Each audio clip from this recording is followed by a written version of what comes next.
Just about half past the hour on this American morning. Welcome back to a split edition of the program. I'm Miles O'Brien at the Kennedy Space Center in Florida. And I'm Soledad O'Brien in New York. We're less than 45 minutes from now. The Space Shuttle Discovery is going to be home again on the ground at Edwards Air Force Base, and that's in California, of course. And of course, it really was weather at the end of the day, Miles, that made them make that decision, right? A little bit disappointing, but we're glad they're headed home. Yes, we're all dressed up, and no shuttle will be coming here this morning because of some weather. As we drove in the wee hours this morning, there was lightning all throughout the area. It was quite obvious shuttle wasn't coming home here. Let me tell you a little bit about how the decisions are made on these landing sites, because I think a lot of people get confused about this. Why do they choose one site over another? In what order? Essentially, what you're talking about here is a space shuttle that is orbiting the Earth at an angle, 56 degrees inclined to the equator. That's how they get to the space station. So there's the shuttle, there's the Earth spinning beneath it. The Earth moves essentially about 1,000 miles each orbit. So as time goes on, different ground locations become available. Kennedy Space Center, there were 2 opportunities this morning. Suddenly, White Sands, New Mexico became available. And now this first opportunity at Edwards Air Force Base became available, and that's what we're seeing now because the decision has been made, the rockets have been fired, and Discovery is on her way home. So let's take a look at what the crew would see as they came across the Pacific here. Entry interface, that kind of first feeling of the effects of the atmosphere over the Cook Islands in the South Pacific into Southern California, right over Los Angeles. In about a half-hour time, if you live in Southern California, Los Angeles, go outside, take a look. There's a good chance that you're going to be able to see the space shuttle as it streaks over. It'll be dark where you are, but it'll probably be lit up by the sun. The landing on the runway 22, will occur just like that after a big right turn. Let's take a look at a pilot's eye view of what Commander Eileen Collins and the crew will see as they come on down and do that landing to the southwest. Down they come over the mountains and into the high desert where the weather is almost always good, straight down on that 3-mile-long runway, keeping the speeds and everything just right because this is, after all, a glider, one-shot deal, re-entry and landing. We're going to talk about re-entry with a couple of people who've been there and what's going on right now in the space shuttle. Right beside me here is Katie Coleman, who is done this twice on space shuttles. All right, that's going to occur in about 10 minutes' time, 7:40. There you see that plasma glow around the space shuttle that will occur right around that time. Let's talk about that. When do you start feeling, Katie Coleman, when do you start feeling the effects of gravity? Is it right around that time, that sense of deceleration? Just after EI, and I think before you start feeling it on yourself, you start to see things that you forgot to put away around the space shuttle that have been kind of floating or maybe lightly tacked up with Velcro start to actually fall to the floor. Hopefully there's not too many of those. We try to do a pretty good cabin cleanup. But as you start to see that plasma outside after EI, that's when you just start to feel just heavier and heavier, and suddenly you're sitting in a suit and the suit is sitting on you. The suit is sitting on you, and I assume at that point, Kathy, that gravity feels much more strong than it does to those of us who are used to it every day. You've had a couple of weeks away from it. Yeah, you are very aware of that. Actually, the first sensation I remember was being aware of my eyeballs. I mean, my seat's being held back by the orbiter and my suit's being held back by the seat belts, and all the soft parts of my body were still trying to go fast. And I literally felt like I could feel my eyeballs. Same as Katie said, also you're looking for things like your pencils to begin falling or the laundry bag to quit hanging and floating at the end of its tether and sink down. Once you finally get down into the Earth's atmosphere and you've really begun to slow down enough that you're flying truly like an airplane, they'll pull about a G&a, 1.4 times the effective gravity as they turn onto that alignment, and it feels a whole lot more than 1.4 Gs after 12 days. I suspect so. Did you have the same experience, Katie? Oh, absolutely. It just begins to be a little heavier and heavier, and especially if you're, I think probably Andy Thomas on the flight deck has probably got a camcorder to record some of the video inside and what it looks like to be inside the fireball, so to speak. And that camcorder will get heavier and heavier and heavier, and I'm sure he's got it on a tether so it doesn't fall. Let's take a look at the feed that is coming out of NASA right now. This comes from Mission Control, and this gives you sort of a real-time representation of where the shuttle is. No live cameras on there right now, but you can see the nose is very high, which indicates what we just showed you, that they're beginning that period of that braking effect, very nose high. and those sort of S-turns, if you will, as they sort of begin that process of re-entering the Earth's atmosphere. Kathy, at that point, with the nose that high, you really don't have a sensation of pointing up because you're still in, relatively speaking, zero G or weightlessness. That's exactly right. This is the interesting moment when you do know you're going home. You did do the burn, yet you are still in zero gravity. So you're still really just a ballistic object falling down towards the top of the atmosphere. And that high nose up and wings level attitude is a very precisely calculated one to be sure you get the stable initial contact with the atmosphere at entry interface, and then you'll have the shuttle roll over onto its pre-bank maneuvers to make sure you bite down into the atmosphere, and you can begin doing the ranging S-turns that are familiar to basically anyone who's ever flown a glider knows you come in with more energy than you need to actually get to the runway, and you bleed it off with turns rather than coming in too short. Now the peak heating will begin at about that'll begin at about 7:46. So that's coming up in just about 10 minutes. And when we say peak heating, especially in the wake of Columbia, Katie, we're going to be watching that very closely.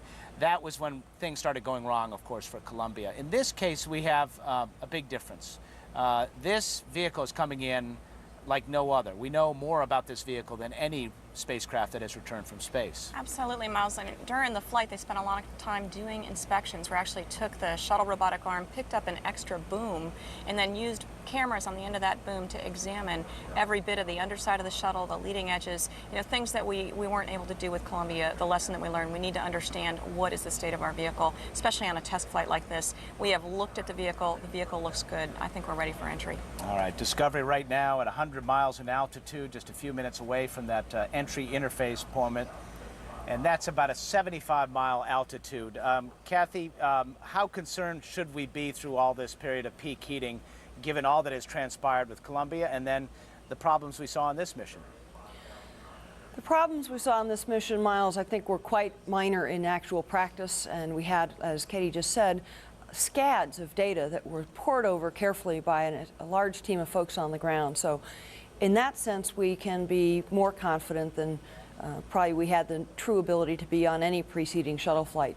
Knowing more about the physical condition of the bottom of Discovery is one thing and a very worthwhile thing. The physics of coming into the Earth's atmosphere from Mach 25 are still the physics of coming into the Earth's atmosphere from Mach 25.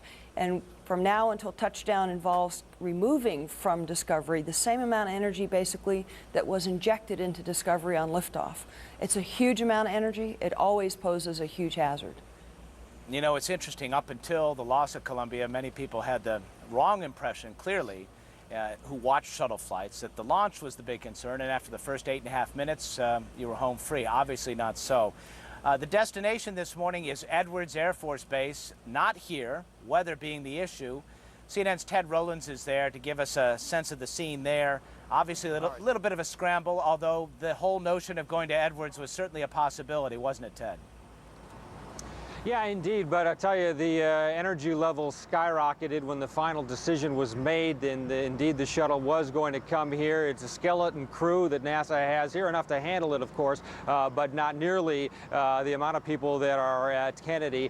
And clearly, all the family members of the astronauts were waiting, or were going to be waiting at Kennedy, and that reuniting will have to be done in Houston, which should happen later today. That said, they are clearly ready to do this. This will be the 50th time that a shuttle has ended a mission here at Edwards, and as it approaches, the anticipation is up. They have cleared the runway, and they have made, as we mentioned earlier, several flyovers to make sure that the weather and everything is fine, and it is a beautiful morning here for a landing. And folks in Southern California, if they're up, should look out their windows and walk out to their driveways and look up to see if they can get a glimpse of the shuttle as it screams across the Pacific coast. It'll be above Ventura and Oxnard as it makes its way to the Mojave Desert here to Edwards.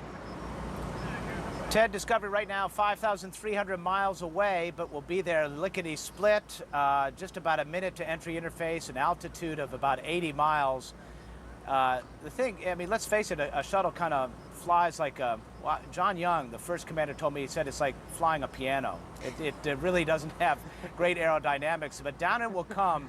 And we should tell folks it really will be worth it, because even though it's dark on the ground, when Discovery goes over Los Angeles, the altitude will be about 100,000 feet, putting it well above the limb, so-called, which means that it'll be in sunlight. So while you won't see streaking plasma at that point, it'll be a lot slower, you will get that view. I hope folks in California have had a sense of that. Ted, you've got a great front row seat there. Of course, it'll be dark for landing there, and this is the first night landing at Edwards, I believe, since '91. Is that right? Correct. It's the first landing since 2002 with the landing of Endeavour, but the first night landing since '91. And we may not be able to see much from our vantage point because it will be so quick, but we will be able to hear the boom, and that is expected to take place about 8 minutes after the hour. And then the touchdown is expected for 12 minutes after the hour, which we are eagerly anticipating. We are hoping to hear from the astronauts in some form at some point. We have not been guaranteed that, though. It'll be up to the astronauts and their fatigue level whether they want to address the media or not. A press conference has been tentatively set for about 6 hours after the shuttle lands. Well, I guess they would be excused if they decided they couldn't be up to it, but I suspect we'll see them. Ted Rowlands. Right now, Discovery 72 miles in altitude, traveling all of 17,000 miles an hour, and in the time Ted Rowlands was talking, just that last little bit there picked up about 500 miles, now about 4,900 miles away from Edwards Air Force Base, where the weather is CAVU. That's ceiling and visibility unobstructed. That's a pilot term. Chad Myers knows that one.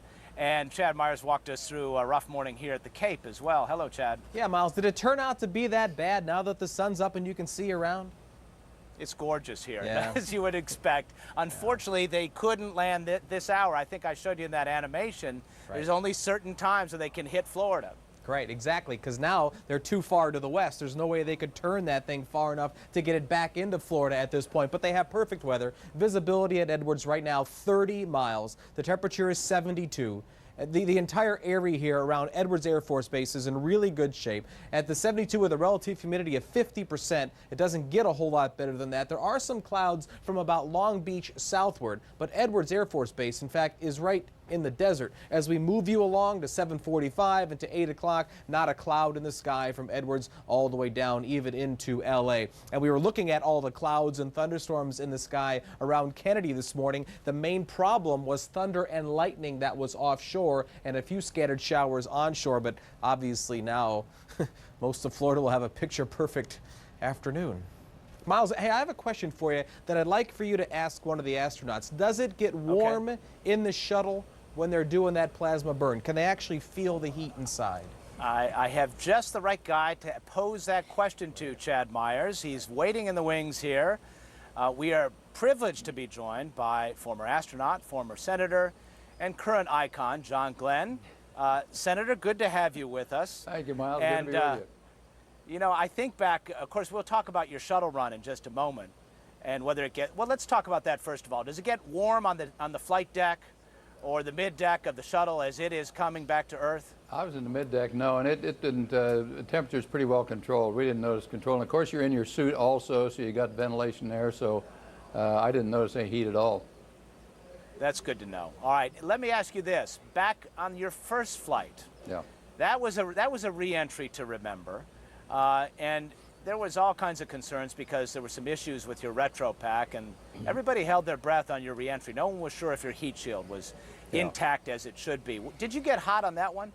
It took a while for the heat to soak in on that one, but by the time I was down on the main parachute, it was getting very uncomfortably warm inside. And when I was on the ocean bobbing around, it was getting real warm inside. And so it took a while for the heat to soak in. There's pretty good insulation on that, titanium tiles on the outside, and you had pretty good protection, but heat soaked into that one more than it did on the shuttle.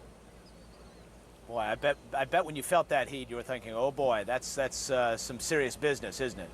Well, when you're coming through reentry in a high heat of reentry, I could look out the window, little window over right over my head like this, and see the chunks of retro pack and retro pack and the ablation shield material coming back by the window in sort of a gold burning color. And so that was very, very impressive, to say the least. I think that was a unique re-entry because of all the chunks of the retro pack breaking off. We left that on to make sure the heat shield was held in place. There had been 2 signals went down to the ground that the heat shield was loose in orbit, and that's the reason we did it that way coming back in. That was something. Let's go back to Mission Control. I just want to show you some pictures here to give you a sense of where Discovery is right now. About 4,000 miles away from Edwards Air Force Base, headed over the South Pacific. As a matter of fact, if you could lose that banner, you can see a little bit better where Discovery is in the world. You can see that nose-high attitude up here, of course. But down here, of course, is Discovery. And entry interface, peak heating, all the key moments now. Big plasma trail coming behind it over the Cook Islands.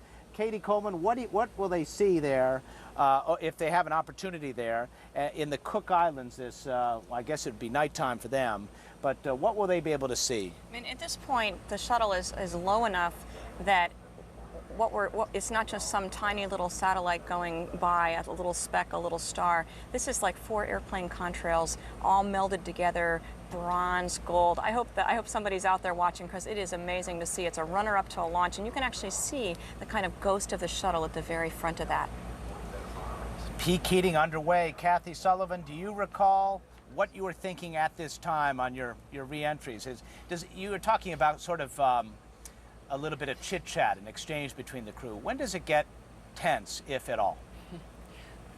You know, as one of my former colleagues said, the time of greatest focus in something like this is kind of the moment from when it starts to the moment to when it's over. So it focused the whole way through. It's almost impossible to not comment on what's streaking by the windows outside. It is very impressive.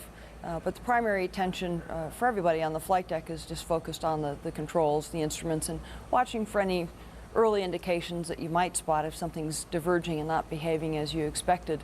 You know, Miles, the Senator, talked about the heat soaking into his Gemini capsule. It's just worth a little bit of a note. The same thing happens with similar amount of heating on the shuttle, but the tiles make it such that the hottest temperature inside a shuttle cabin isn't reached till about 45 minutes after touchdown.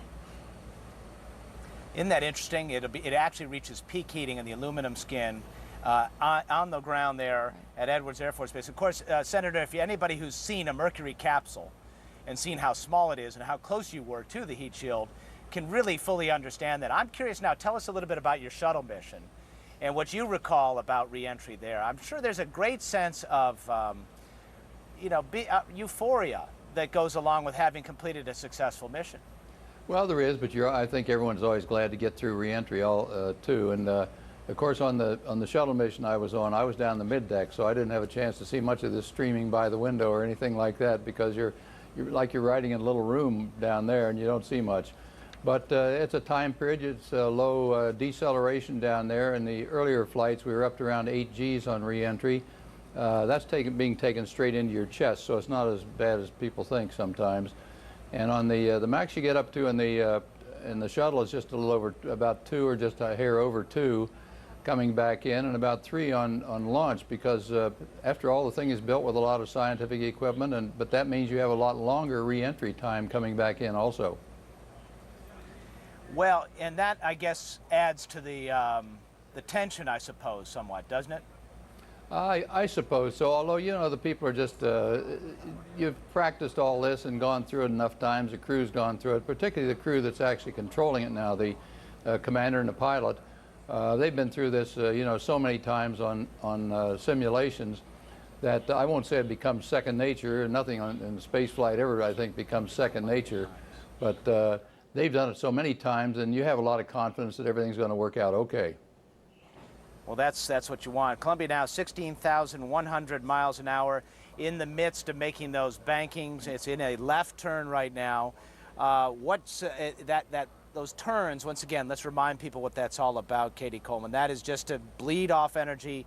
As the Senator pointed out, you want the crew to experience not too many Gs, not too much force, and so that's what this is all about. It might give you the false impression that it's kind of a docile event, but it isn't. Well, we're not actually feeling a lot of G's way up high like this. We're doing banks to burn off some energy, and at the same time always keeping the belly of the orbiter into the wind, so to speak. We're just beginning to use our control surfaces. There's enough air to actually use the flaps and the elevons on the rear end of the shuttle to control. It's becoming more of an airplane than a spaceship, and it's when we actually get down closer to the runway on that heading alignment cone, as you make that turn, that's where those G's are going to build up. Right now, as we look out the window and we see this plasma display, the chemist in me, is amazed to actually see what I've looked at in equations, to see it in action. And really, there's enough air molecules that we're running into them, we're busting them apart, and when they recombine, when the electrons really go back into the atoms, that's when we make that plasma, and it's pretty neat to be inside it. So you can appreciate it on a couple levels. Do you really recall actually thinking like a chemist when all this was happening before you? It was just so beautiful looking out the window, and it was, and also actually struggling to make sure you captured some of it with the camera. That makes you have to kind of take yourself outside, and at the same time, like Kathy said, it is business. We have practiced this entry. We've all got a job to do, and everybody is doing that job and focusing on that, and trying not to take too much of your brain away to enjoy the sights. Discovery now 15,400 miles an hour, an altitude of 230,000 feet, and these are critical moments if you harken back to 2.5 years ago, moments when we first got indications that Columbia was in trouble. These are peak heating moments, and of course at that time no one knew on the ground, no one knew that the heat shield had been lethally breached by foam just about a minute or so after launch. Let's go back to Kathy Sullivan and talk about that experience right now. Everybody talks about the spectacular colors and the real light show that occurs outside the window. Do you remember that? Is that distinct in your mind, that multicolored effect? Oh, it is unforgettable, and anyone who's seen it will never ever forget it. It's an incandescent, bright orangish white. It's streaking past you, and you can't quite comprehend what the texture seems to be that's streaking past you. The other thing is you're coming down sort of blunt belly forward, as Katie mentioned, and so you're plowing a big hole in the atmosphere. You have a wake where all the air sort of reattaches and recombines above the orbiter, and that is a very turbulent recombination process. So there's this ball of light, it seems like, perched above the overhead windows that pulses and flashes into the cabin episodically. It's not very regular. It is like the world's biggest flashbulb bank went off, or strobe light went off right over your shoulder. It's just an astonishing, absolutely astonishing thing to see. Wow, that's a great description. That's one of the best descriptions I've ever heard, Kathy. Thank you for sharing that with us. 14,500 miles an hour. As we said, this is a critical moment. Already Discovery is doing better than 2.5 years ago. 223,000 feet in altitude right now. The person sitting in mission control who made the decision earlier today and who will preside over the reentry is Leroy Kane, a flight director who specializes in launch and reentry. He is back there in that same job that he performed 2.5 years ago, having to go through the demise of Columbia and her crew. Obviously a tremendous emotional experience for he and his team. A job, though, done very professionally. We talked to him about what it was like for him that day.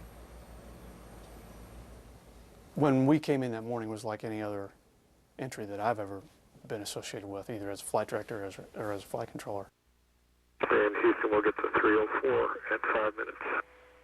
There came a point in time after entry interface where we had some indications. FYI, I've just lost 4 separate temperature transducers on the left side of the vehicle. We started to think about and talk about it. And there is no commonality.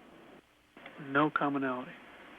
I began to think about the left wing and about the possibility that we had ingested hot gas. Yeah, we're just taking a few hits here. We're right up on top of the tail. Not too bad. It must have been like a kick in the gut, though. It had to be a moment of dread. Yeah, it was. It certainly was. I mean, we came to a point during the entry when we were not able to, after having lost communications with the crew, we weren't able to recover it through our normal techniques. We do not have any valid data at this time. Didn't have tracking. All of these things are pointing to the fact that we've lost the vehicle. Columbia, Houston, comm check. it became clear to me that the thoughts that I had, the fears as they were at that point that I had,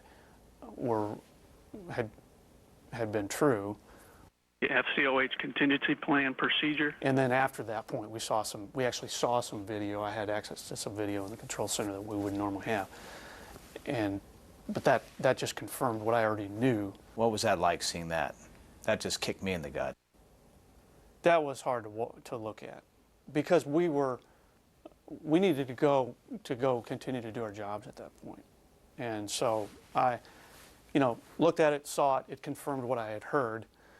And fortunately, I was able to treat it as data at the time.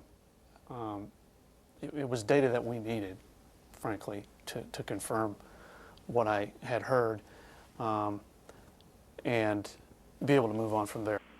Have not required anything. We are only acquiring false locks at this time. I copy, Fido. Do you feel at all guilty about what happened? I don't think I would call it guilt. I would not call it guilt. I think that we've all learned from this experience. None of us wanted to personally fail the crew. These were friends and neighbors of ours. Their kids go to school with our kids, that kind of thing. I am personally at peace with where we are today and with moving forward. If I wasn't, Miles, I wouldn't be able to do this job. I would not be able to do this job. I got myself to a point through a natural process of being able to say, let's go. Let's move forward. Discovery is now traveling 11,500 miles an hour, is 1,000 miles from Edwards Air Force Base, and has gotten further than Columbia. So what we can say is today will not be like 2.5 years ago. Of course, we had a strong sense of that on this mission, despite those concerns about falling foam, despite all the worries we had about protruding gap fillers.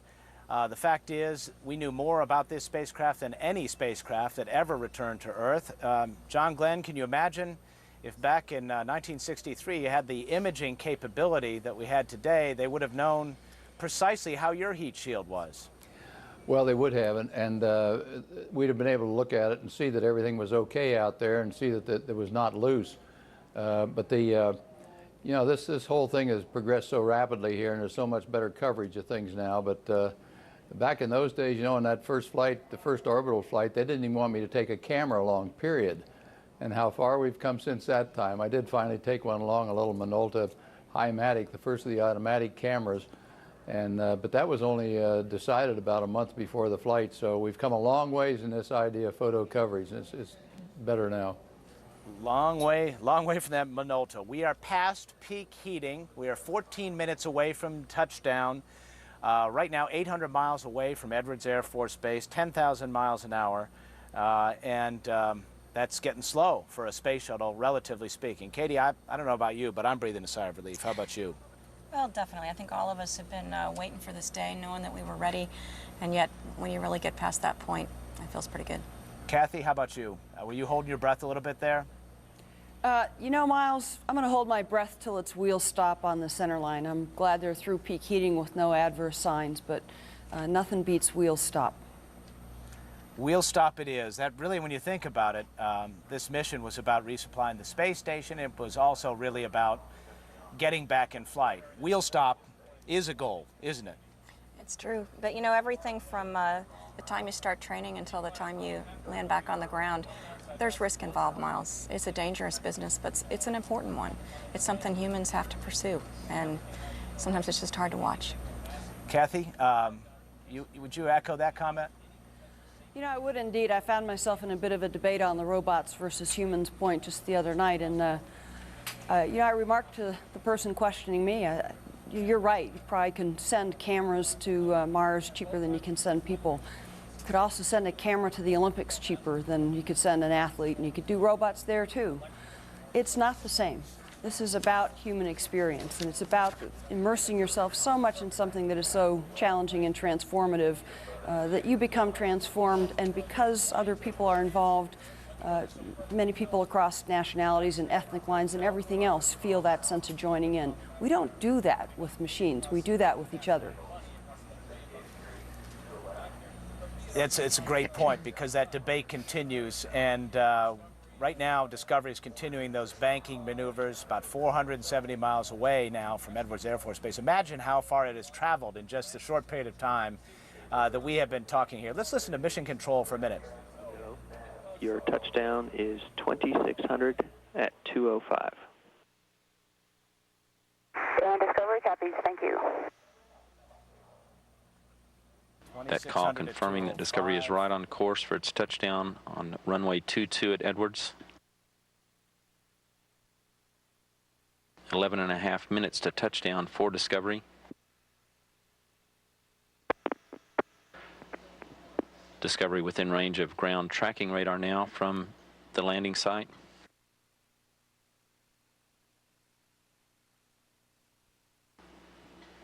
Discovery speed now 9 times the speed of sound, Mach 9, about 6,100 miles per hour.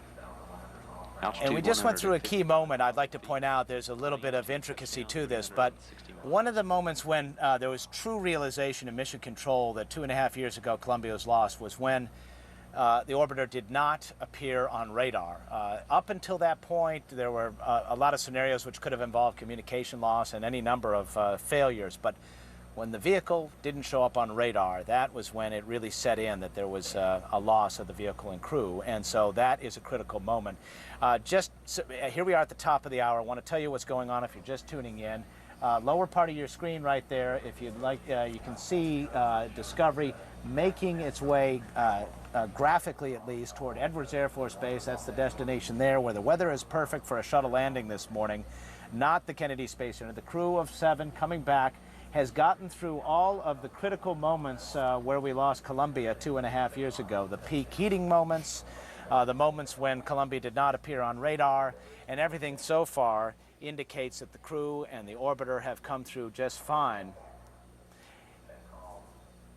Listening to Houston Mission Control for just a moment, they're getting to the point now where they're starting to think much more like an airplane as opposed to a spacecraft. Of course, it's an airplane that's a glider, and they're coming back after a 2-week mission.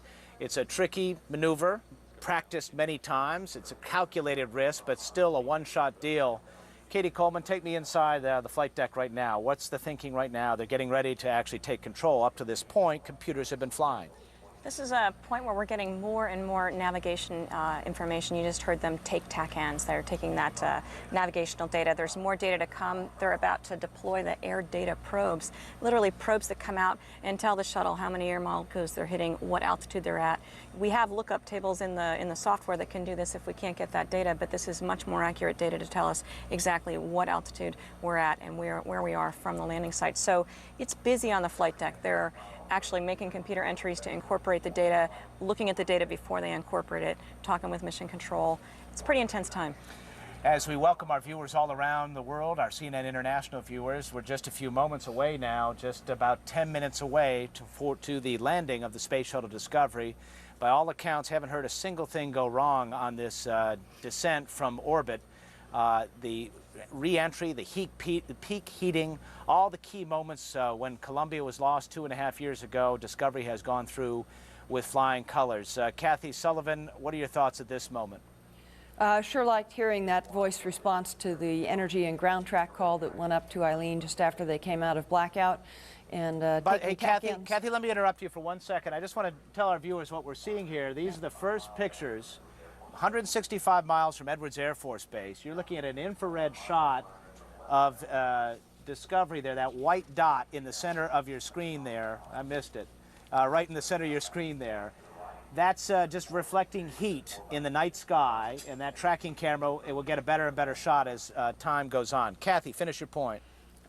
Just glad to have them back down in the atmospheric environment, as you said, beginning to act like an airplane, now beginning to navigate primarily based on data that's coming up to them from the ground, TACANs and shortly microwave landing system data. Senator Glenn, who of course came back on the shuttle in 1998 and had a wild re-entry back in 1963 after his orbital mission. You breathing a sigh of relief at this point?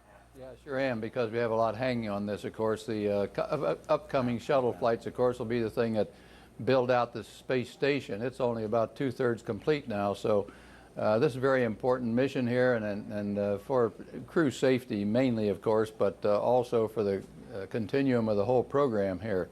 So it's a very important mission.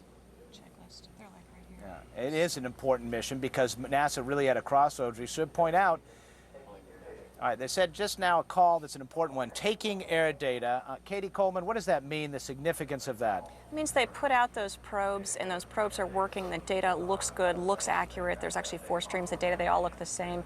They're actually now agreeing to supply that data to the computers. So in other words, basically it's telling the computers what's going on outside as far as the air going over the surfaces. Correct. And the computers thus, because it is a fly-by-wire type of vehicle. In other words, computers are always involved in the decision making, and whatever the pilot does goes through a computer before it gets to the control surfaces of the spacecraft. And as we get closer and closer to the ground, we're just incorporating more and more data and more accurate data so that we can really pinpoint that landing. They're actually on this checklist right here. It's a pretty simple one-page thing when you think about how complicated the vehicle is, but they're marching down, as we have so many times in sims, all the way to touchdown, and hopefully that word stop. Just a few items left on a very long checklist that really lasted 14 days. If you're in Los Angeles right now, quickly go outside, take a look. You might catch a glimpse of the Space Shuttle Discovery as it streaks over Los Angeles, right over LA now, on its way over the mountains and into the high desert. Edwards Air Force Base, the destination, weather being the constraint to not having a landing here at the Kennedy Space Center today. As you see, about 5 minutes and change before that landing occurs. And we have Ted Rowlands there at Edwards Air Force Base.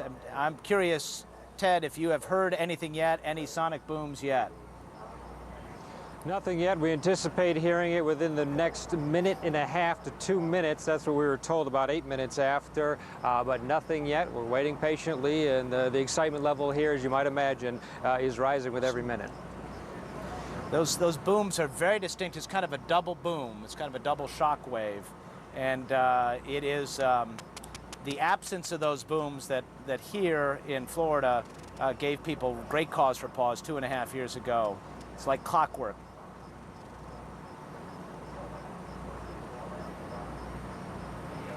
You can see the distinct shape of the orbiter there.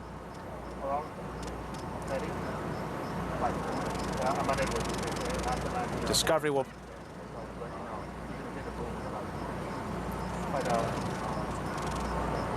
Let's listen to Mission Control here for just a minute, James Hartsfield. He's going to explain just a moment what's going on with this right-hand turn that they're going to do, 196-degree turn to line up on that runway 22, southwesterly runway there at Edwards Air Force Base.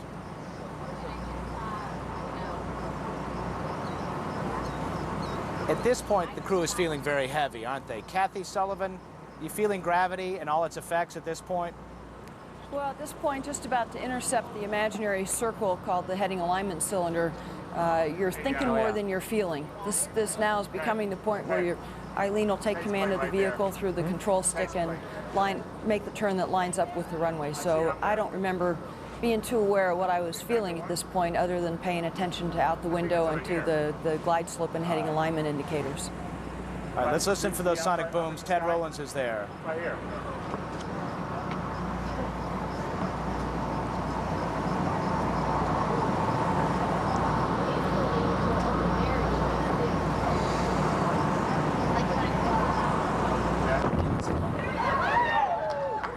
There you go. There they were. Like 2 gunshots, as expected, one right after another. That's what you want to hear, Ted Rowlands. Boom, boom, like a double-barrel shotgun. And I heard the cheer. There's obviously a lot of people around there who have gathered to see this, Ted. Yeah, indeed. Gathering of base employees here and members of the media, and as you mentioned, as soon as the double boom hits, also we hear some cheers, and now we're getting a visual of the shuttle as it makes its final descent here into Edwards. You actually can see it. Maybe we can dial in and listen a little bit to the audio coming out of Mission Control. Call that Discovery is on course with 180 degrees left to go, and it's turned to line with runway 22. Very shortly, we should be seeing a picture from the inside the cockpit, a camera that is put in the pilot's position. Altitude, You heard a little while ago, 22,000 feet.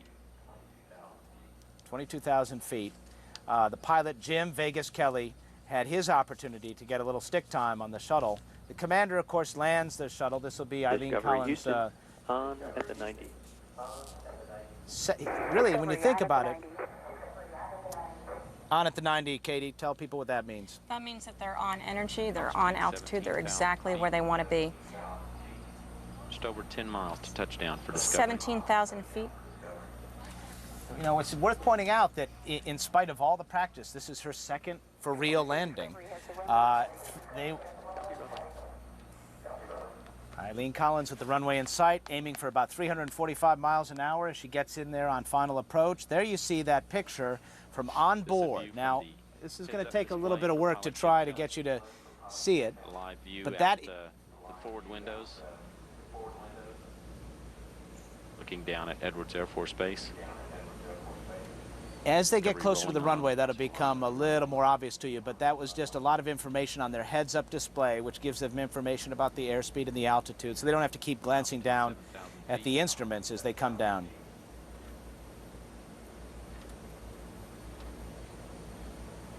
It's actually on an 18-degree glide slope right now, and then right at about Altitude 1,700 feet, 5,000 feet. just pull up in a pre-flare, level it out. Pre-flare is where you start bleeding off that last amount of speed and energy to get it to the right speed. You want that to happen Discovery just at the right descending moment. 3,000 feet, 3 miles to touchdown. You want to land at about 220 miles an hour. I don't know if you can see on the top of the orbiter there. You'll see it's like little speckles of heat, of light there. And it's hard for me to track that with the telestrator. That is the exhaust from the auxiliary power units, which are run by hydrazine. They're actually, let's listen for a second as they get close here. Landing gears down and locked. 14 seconds away now. Main gear touchdown.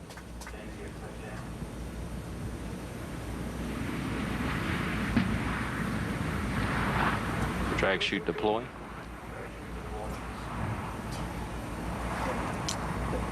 Nose gear touchdown. And Discovery is home.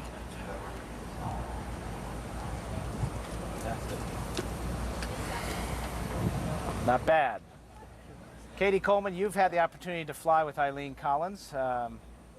Looks like she did what she does normally, huh? You know, my favorite story to tell is I was on the flight deck there, sitting as MS-1, and there we were coming in, getting closer and closer to the runway, and all of a sudden Eileen said derotate, which means we're going to put the nose down.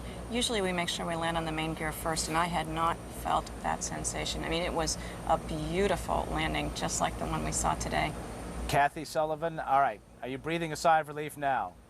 I'm liking this a whole lot better now. Just as expected, a fabulous landing. Eileen's a superb pilot. The shuttle's a pretty fragile airplane when it comes to how much of a smack you can give it on the runway, and it's a real indication of a shuttle pilot's skill if these folks grease it on. Your wheel stop, Discovery, and congratulations on a truly spectacular test flight. Stevie Ray, Suichi, Andy, Vegas, Charlie, Wendy, and Eileen, welcome home, friends. There you heard. We're happy to be back, and we congratulate the whole team for a job well done. We're going to page 5-3. And we'll meet you there. That was great. Congratulations on a job well done. Now let's get back on with the checklist. Eileen Collins is, she is task-oriented, you might say. She will savor the moment later when she gets her big enchilada with her husband, Pat Youngs, and her 2 young children. But wheel stop is the call everybody's been waiting for. John Glenn, that was a pretty sight, wasn't it? That was indeed, Miles. You know, I still find a lot of people when I'm talking to them are surprised when they find out that this thing is nothing but a glider. They see those engines on there and think that we could go around again if there was something wrong, like you do in an airliner if there's something wrong at an airport. This thing is a glider, and once you start down, you're going to land someplace, and that's the, it has to be very, excuse me, it has to be very exact coming in. That's exactly what Eileen did. There you see, I was pointing out at a hard time those auxiliary power units. Take a look at that thing. It looks like a chugging steam engine there, and right up in there is the exhaust, and it's heat, of course, because this is the infrared camera. from those hydrazine auxiliary power units, which provide the electricity, which keep Discovery running, and those control surfaces, flaps, if you will, moving. There are 3 of them, because they got to have lots of everything to have redundancy on this. And it's interesting because I know they've looked over the years at replacing them. It's kind of an interesting way to make electricity. It's kind of a toxic way to make electricity using the hydrazine. Well, we mostly use those APUs for hydraulics, for actually controlling the moving surfaces that need to move as we come into the atmosphere more and more. And those APUs, auxiliary power units, have actually got a lot of new parts to them that actually make them run more efficiently, and also so that we understand, we understand some of the past failures and make sure that they're going to run more reliably. Here's what happens now. About 75 people or so in a convoy approach the shuttle, and as I think Kathy mentioned it earlier, the peak heating for the skin, the aluminum skin, about 350 degrees in some spots, occurs about half hour after landing. So in other words, that heat shield has done its job, but eventually some heat makes its way to the aluminum skin. And so one of the key jobs that they perform is to keep that cooling process going. They attach some hoses near the back end of the orbiter, which aids in that process, keeps the orbiter from overheating, and for that matter, the folks inside. And then they go through all this process, that checklist, which Eileen went right back to get themselves unbuckled and out. Kathy Sullivan, are you just, you want to get out pretty quickly at this point, right? And get on ground and get back to see your loved ones, right? Well, yes and no. This is, your attention does slowly and progressively shift towards absorbing that you're home.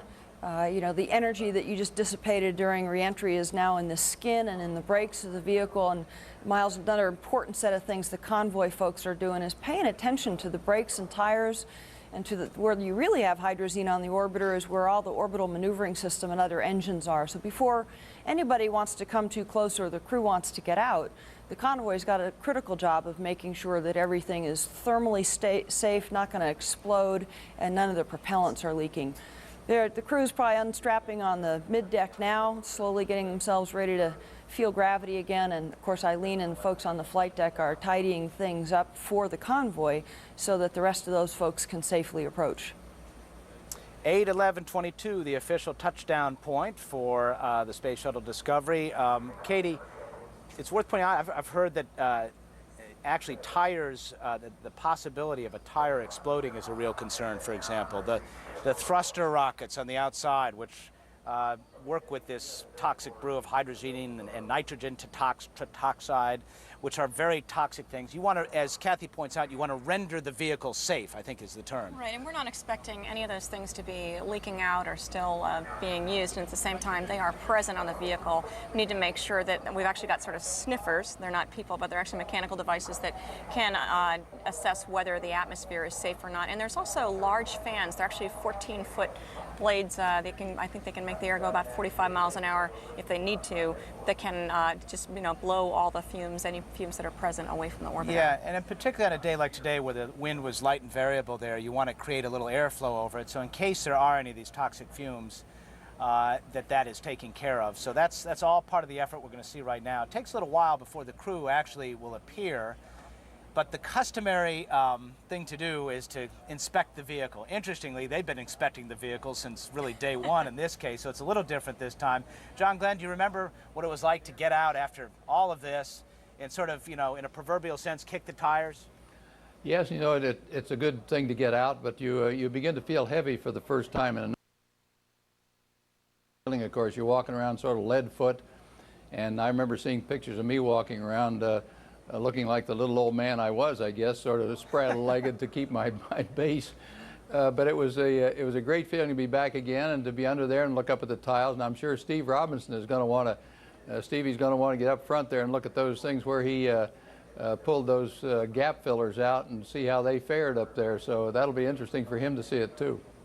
I bet so. And of course, you flew with Steve Robinson. You know what it's like to fly with him and what his feelings would be right now. I'm sure he's rather euphoric. I'm sure he is. Steve's a great friend, and we've kept in touch ever since then. And the next, I think the next flight commander, of course, is Steve Lindsay. It was also on our flight.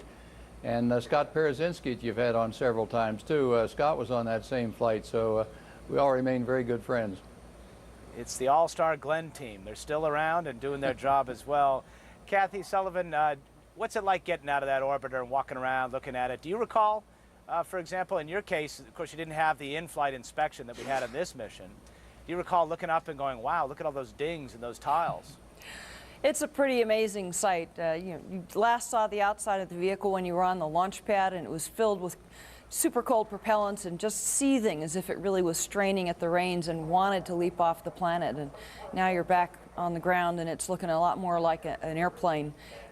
We did have a pretty good ding in the forward port wing edge on one of my flights, about the sort of area of my fist, as if I'd punched into the tiles, but happily not a fist's worth deep. But notable enough that we all sort of rolled our eyes at each other, and we're grateful it wasn't any larger than that. Boy, I bet so. That's a moment where you think, phew, boy, could have been a close call. Katie. You know, it's actually interesting data. I guarantee you there's going to be folks that are going to be photographing before they move the shuttle every inch of the tiles and the wing leading edges. Some of the work that we've been doing in the past 2 years is trying to understand, well, what hits have we taken in the past from foam on the tank or other things? And just because we see what it looks like on landing, we don't actually know what that spot, like the one that Kathy just described, you know, sort of fish size, what did it look like when it was up in space? Was it smaller? In other words, how can we take the inspection information that we get up in space and use that to understand what's going to happen on the way to the ground? This is the first time anyone can categorically say this is damage caused by reentry. Exactly. It's really, really valuable information. I mean, we have, you know, we have spots, in fact, on one of my missions, you know, quite a big spot that we noticed was damaged by, I think, ice on the tank. And we'd like to be able to say, well, we can fly home on that, but what did it look like when it was up in space? We've got that information. We have a lot of information for folks to work on, and I think it's going to be, we're just much better off than we ever have been. All right, let's talk about the future here for just a moment, and I'll start with Kathy. The term that has been used by the media, myself included, is grounded. All my NASA friends say, don't use that term, that's not appropriate. This is an experimental vehicle. Every experimental vehicle is technically grounded the moment you see wheel stop like this. But nevertheless, the term is apt. The shuttle fleet is not going to fly until a lot of things are squared away, in particular that falling foam issue off that external fuel tank, which we saw a couple of minutes after the launch of Discovery. We're so glad to report it didn't cause any problem to this flight. It fell harmlessly, but obviously is of great concern because that was the root cause of Columbia. Kathy, what's your best sense of it? Do you think that this reflects poorly on the process of repairing that tank in the first place? And how big a job does NASA have ahead, do you think? Well, I don't think it reflects poorly on the work done in the last 2.5 years. That's hundreds, if not thousands, of specific individual decisions made on an engineering basis through all of that rework and scrutinized by a number of outside groups. I'm sure their team's already digging into the PAL ramp, as it's called, carefully, and looking back at whether there was any, in retrospect, better judgment or better indication or evidence missed when they assessed it the first time around in terms of rework or redesign. And it'll get a very thorough going over this time. I'm struck by the pushback you're getting from your NASA colleagues, Miles, and the fact that you just want to say, well, but it's an apt term anyhow. Because remember, part of what NASA's been working so hard on since Columbia is to make sure that everyone technically involved with the orbiter keeps their head in the right place, keeps their head firmly around the fact that it's an experimental vehicle.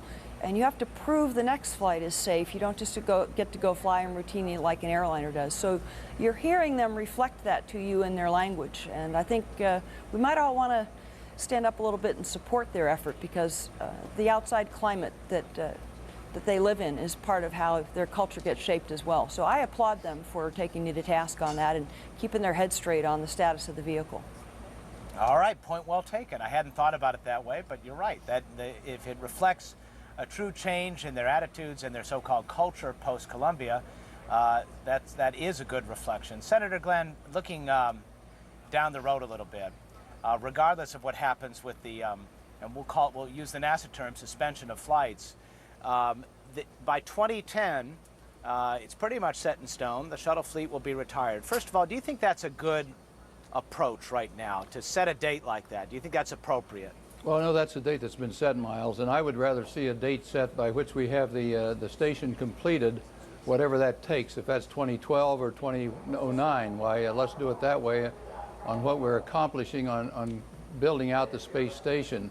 It's only about 2/3 complete now. We've spent a lot of money on it, somewhere around $55 or $60 billion in U.S. money, and another 12 or 15 with our allies that are other 15 nations involved with us on the station. And that was built to do basic fundamental research, and it's research that's of value to people right here on Earth. So I want to see that station completed if we possibly can, and not just set an arbitrary date of 2010 that's been set, but I'd rather do it on when the station is completed so we get on with what it was built to do to begin with. I know also that some of the research on that station that I think will be a benefit to people here on Earth has been cut back because of expenses. And to me, the cutting back on that's a little bit like saying I'm going to buy an 18-wheeler truck, but I don't have money enough to put gas in a tank to drive it. It's just not, I would like to see us spend that extra $250 million a year or so, which is peanuts compared to the overall program, to do the basic research in addition to the research that they plan for to do the research going on the moon and to Mars eventually. So just one other little observation here of the shuttle, the orbiter sitting on the runway there. You can see your 2 points of highest temperature are still on the brakes and the wheels there where they were just rolled out. That shows that the concerns about sometime blowing a tire there and maybe hurting somebody if they were too close were very valid concerns. But it's interesting to look at your picture there. But anyway, I just think I want to see us set the date by accomplishing what we're doing instead of just setting an arbitrary date for cutting the missions back, even though those missions are very expensive, and that's the reason why you have to cut them back. But let's accomplish the mission that we've built this thing up for over the last couple of decades. Good point, Senator Glenn, and thanks for pointing that out. Those are high-pressure tires filled with nitrogen, and that they being that hot is something you want to stay away from. Let's pick up on that final point on the space station. Katie, you'd love to go there and work there. and as a chemist, you can see lots of reasons for doing it. The big question, though, is with the push toward the moon and Mars, with an aging shuttle fleet, is it appropriate, is it cost-effective to try to do it all? Well, I think 18 months ago after Columbia, we looked at, these are the things on our plate, what should we do? And it was decided to stop using the shuttle in a systematic way that made sense. If we stop now, we don't have the capability to finish the station. To me, that doesn't make sense. We've got a lot of work to do on that station. We need to do before we can proceed onward. And also the science that I love that Senator Glenn mentioned as well. And so I think we're doing it the way that makes sense. We're not ready yet for that new vehicle. We are working on it, but we actually need to make sure that we keep a workforce that knows how to build and operate that new vehicle. And I think there'd be too much time in between right now if we just stopped Shuttle and said, let's do the new one. We'd lose some expertise. It's not the right time. Kathy Sullivan, would you agree with that? Is it a bad idea to set a date, 2010, close the shuttle fleet down, regardless of where the station is? I think I'd do it a little differently. I would tend to side a bit more with the senator. The two dates that I think are important to set are completion of some return on the investment of the station, and secondly, availability of a replacement vehicle for the United States to take both people and cargo into and out of orbit. I'm equally concerned that we just draw a line in the sand and say we put shuttles in the hangar as of 2010 and perhaps find ourselves with an extended hiatus in the United States' ability as a human spacefaring nation. I feel that for, in part, the expertise and capability points that Katie mentioned, but also because I think nations are just joining the effort that we pioneered with the Soviets 40, 50 years ago. It's not a time for our country to be sitting on the bench in terms of either the innovation or engineering that's yet ahead of us or the scientific research, but maybe most of all, it's not time to be sitting on the bench with respect to workforce development in our country. Well, and that is an important point, Senator Glenn. One of the key issues when you think about a transition from vehicle to vehicle is any sort of gap that might occur and perhaps losing momentum in space, losing good people who know how to do it. Is that a concern of yours? Well, it is very much a concern. Right now, the gap is planned right now for about 4 years until we get the CEV, the Crew Exploration Vehicle, developed to the point where it could go up and do the supply missions and back and forth. And in that 4-year period, if we really retire the shuttle, the orbiter in 2010, it means we're going to be completely dependent then on the Russians to do the supply and the personnel transport back and forth. I don't like to see us be that dependent. We got bit once before when they had their Node 1, as it was called, that held us up for a while. Now, they've been very good, and I'm not criticizing them because they have filled in with their supply vehicles, and that's good. But I don't like to be completely dependent on them for that 4-year period. We've spent a lot of money on this thing, getting up to where we can do basic research with it. We've sold this to the Congress and the people of this country in years past. I know because I floor managed some of those bills when we were talking about the station and when I was in the Senate. And we've sold this thing on the idea it's going to be a research vehicle of benefit to people right here on Earth. And I want to see us make it that, in addition to doing the research necessary to carry out the President's so-called vision of Moon and Mars. I think there's a lot to be done on that station that once we get the crew up, see, there are only 2 people up there now. It was designed for a crew of 6, possibly 7, but crew of 6 all the time. And you need 1 or 2 people just to keep servicing the systems on the station itself. And the others can be doing research. Right now, they're doing very little research up there comparatively to what the thing was built to do. So I want to see us get on with that, and I want to see us be able to supply it. If that means extending the shuttles out a little bit, it's a little bit of extra expense, but it's well worth it with the investment we already have in that vehicle. All right, Senator Glenn, I have a person sitting beside me who probably would say amen to most of that. Stephanie Stilson is Discovery's vehicle manager, which is kind of like being Discovery's mama. And are you a proud mama this morning? Oh gosh, so proud. Team has worked 4 years to get to this point. Now obviously we were very happy when we launched. Mission went very well, but to land, that's what we needed to do, show the world we could land safely and bring Discovery home. So of course, landing day is like the first day of work for you, absolutely. Right? Tell Absolutely. us about what lies ahead. You obviously sent a team out there to get the first stages of preparation. You got to lash Discovery onto the 747 and bring it all back. A lot of work that's added every time you go to Edwards. Absolutely. Team, like you said, is out there. Our A team is there now, taking care of everything that has to happen immediately. Then a group goes out tomorrow. I'll be a part of that team tomorrow called the B team, and we'll fly out and continue the round-the-clock processing to safe the vehicle, get it on that SCA, the shuttle carrier aircraft, and ferry it back here to Kennedy Space Center. And that's when it'll really be home. So our job's not done. We've got a lot of work to finally say Discovery's home. And typically that's at least a week, and it's very weather dependent. The 747 that carries the shuttle flies only at about 10,000 feet, has to fly, stay away from clouds. It can take a long time just to get it back here. Absolutely. We plan about 7 days of work to get ready for the ferry flight, and we plan about 2 days for the ferry flight. But you're right, if there's weather along the way, we'll have to stop. There's places across the country where we can stop, sit tight, wait for the weather to clear up, and then move ahead. All right, so clarify this in my mind. If for some reason there is a quick fix to that fuel tank issue, and Atlantis is looking like it could go in the 3rd week in September when that window opens up, could you have Discovery ready to fly a rescue mission in time? It's pretty tight, isn't it? It is tight. Obviously, that's a lot of work that has to happen in a shorter period of time, but right now we're still optimistic we could do that. Now we'll have to wait and see exactly when we get back to the Kennedy Space Center and start the amount of work that's going to happen there. Every time I see this, by the way, the 747 carrying an orbiter on top, I marvel at it. It is pretty an amazing sight indeed. It is amazing. And it costs more money, costs more time. In a perfect world, you wish Discovery was right behind us here on this runway. Oh yeah, just so we could have seen it live, that would have been great. But seen on TV, having a nice safe touchdown, I'm sure you heard the cheer here. Everybody here was just as happy, but yes, we would like to have had it right here on our runway. Yeah, there's a big cheer, and I know the people here well, and I know how important it is to be flying. And I know this 2.5-year period has been very difficult for everybody. Can you encapsulate the whole emotional ride? Yeah. Well, really, for Discovery's team, we started 4 years ago because we were in a maintenance period when the accident happened. So we were already on course to do a lot of work to upgrade the vehicle, put all these modifications on. Then we had the accident, we had additional modifications like the boom, the wing leading edge sensors. So yes, delays along the way can be discouraging for a team. So I know everybody out there right now is just thrilled across the country because there's thousands of people that have been involved with what we're doing.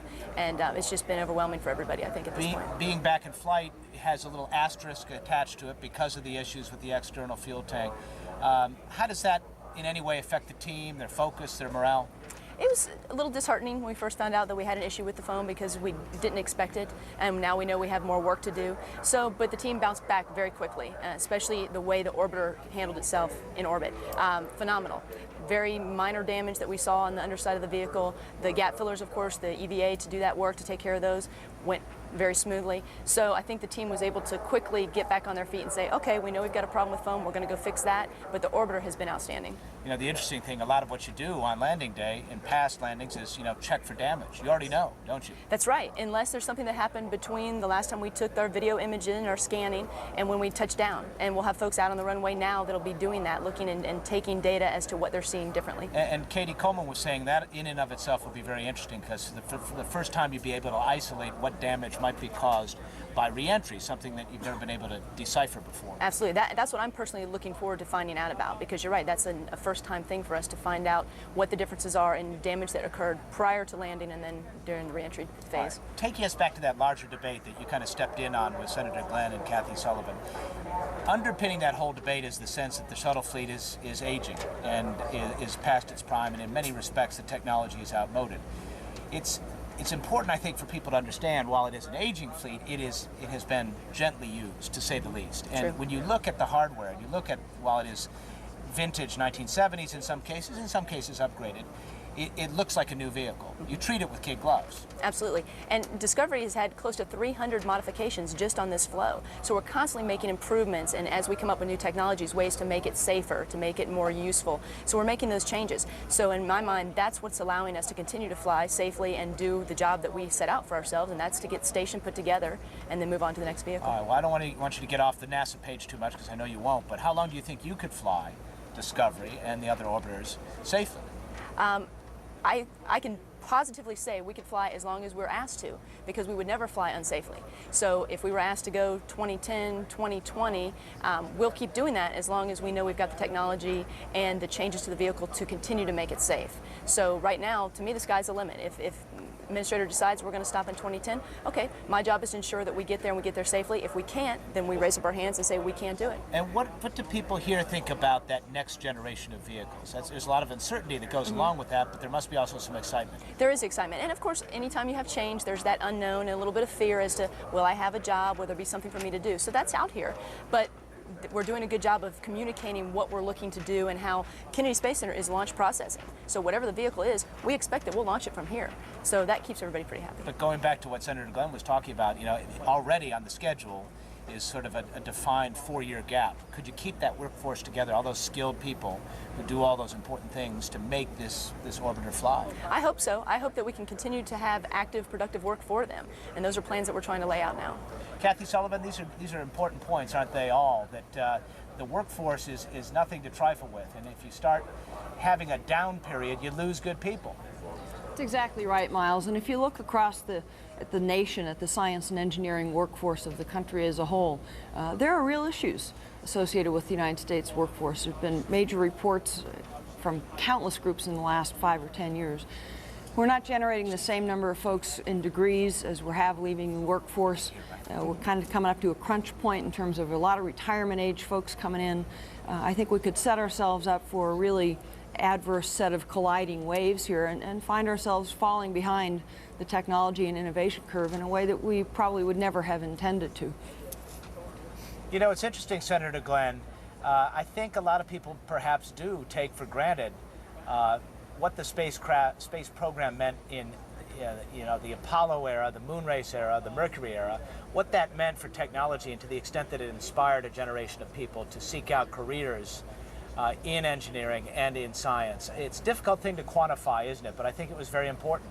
Well, I think it was very important. And, you know, back in those days of the Cold War, we started this whole program on math and science in the schools and a big education program.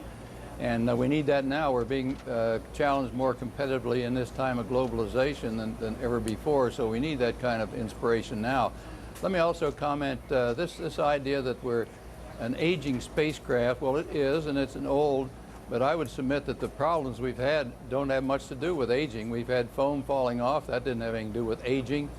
We had the Challenger accident, of course, O-rings. That didn't have anything to do with aging. The Columbia, of course, was something that didn't have anything to do with aging. It had, once again, with an impact that carved a big hole in the wing back there and let the heat in.